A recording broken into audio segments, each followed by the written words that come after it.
Uma conta que não fecha. Tanto se ouve falar em milhões desviados dos cofres públicos, mas o que isso representa na ponta do lápis, na vida do cidadão brasileiro? O que ele perde em benefícios quando o investimento sai de cena para dar lugar à corrupção? O preço é alto, muito alto.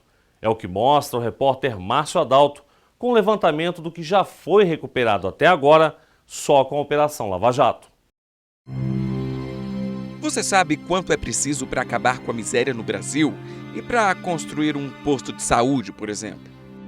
Agora, imagine só quantas escolas é possível tirar do papel com 2 bilhões de reais. Pois é, mais de 500 de acordo com o Fundo Nacional de Educação. Ia fazer toda a diferença para Ana. A filha dela precisa ir para outra cidade satélite em Brasília para conseguir estudar. Nem todas as reuniões a gente pode estar acompanhando, estar sabendo o que o filho está fazendo na escola. E estando perto, você pode estar lá, né, mesmo sabendo, ou sendo chamado ou não, você está acompanhando, né? E foi exatamente 1 bilhão e 800 milhões de reais que a Justiça Federal já recuperou em 17 meses de Operação Lava Jato. É o maior valor devolvido ao governo brasileiro em operações contra a corrupção. Com esse valor, por exemplo, daria para tirar 10 milhões de pessoas da miséria ou ampliar em 5 vezes o investimento na saúde. Eu não faço nem ideia que eu ganho um salário mínimo do brasileiro, né? E isso é uma vergonha, porque falta educação, falta tudo. Muito dinheiro, viu? Jogado fora na mão de pessoas que na verdade faz uma brincadeira com o dinheiro público, viu? Eu acho um absurdo isso aí. Isso tudo? Eu não sei nem o que fazer.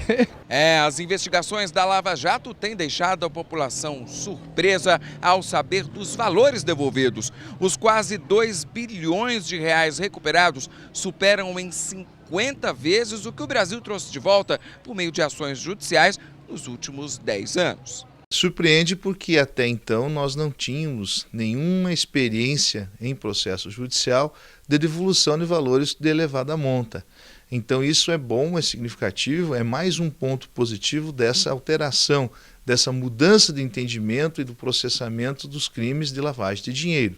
Somente as 9 empresas alvo da Operação Lava Jato receberam 11 bilhões e 400 milhões de reais em contratos fechados nos últimos 11 anos. O levantamento feito pelo portal Contas Abertas do governo federal envolve contratos assinados entre 2004 e 2014. E a Advocacia Geral da União decidiu montar uma força-tarefa para analisar todos os detalhes desses documentos. Essa é a primeira ação civil apresentada pela União para recuperar o dinheiro desviado da Petrobras. O crime de corrupção é um crime contra os direitos humanos. Diante disso, nós partimos de alguns parâmetros internacionais de cobrança de valores em casos de corrupção. Nos pautamos em modelos da Itália, em modelos da Alemanha, em modelo dos Estados Unidos. O que fazem esses países? Não se discute a questão de sobrepreço. Se discute, houve corrupção ou não houve corrupção. Se houve corrupção, a empresa ela se beneficiou ilicitamente para obter lucros. E são esses lucros que devem ser ressarcidos ao erário, no caso a Petrobras. Para entendermos melhor a origem de todo o dinheiro que está sendo recuperado, é fundamental conhecer o esquema de corrupção dentro da estatal. Segundo o Ministério Público Federal, funcionava assim. Partidos políticos indicavam os diretores da Petrobras. Segundo as investigações, os indicados recebiam propinas de 1 a 3% do valor de cada contrato de novas obras. Parte desse dinheiro ilegal era repassado aos partidos envolvidos no esquema. Intermediadores eram responsáveis pela entrega da propina. No esquema de corrupção, as empreiteiras formavam uma espécie de cartel. Quando o edital de alguma obra estava prestes a ser lançado, as próprias empresas escolhiam entre si a vencedora, antes mesmo da abertura do processo. Elas se organizavam e combinavam quem venceria cada licitação. Em razão disso, então, a suposta vencedora oferecia um preço mais baixo e as outras, para dar cobertura àquela proposta da empresa mais baixa, ofereciam valores maiores. Com isso, então, parecia que havia competitividade na licitação, que uma delas estava realmente apresentando a melhor proposta, mas não era, né? Tudo ali estava combinado, era um jogo entre elas para fraudar a licitude da licitação.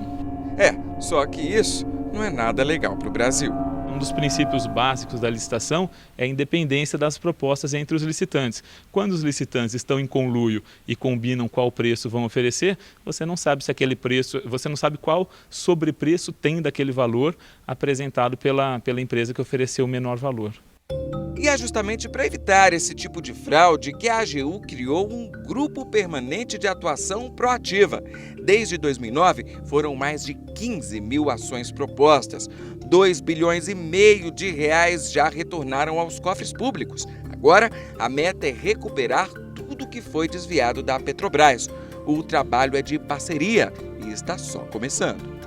A gente espera que um trabalho conjunto, AGU, Polícia Federal, Ministério Público Federal, Controladoria Geral da União, se possa fechar cada vez mais o cerco para que os recursos desviados, no caso da Petrobras, voltem para o Tesouro Nacional, de modo mais específico, voltem para a própria Petrobras e ela possa reinvestir esses valores para a geração de mais emprego e renda para a empresa e para a própria sociedade brasileira.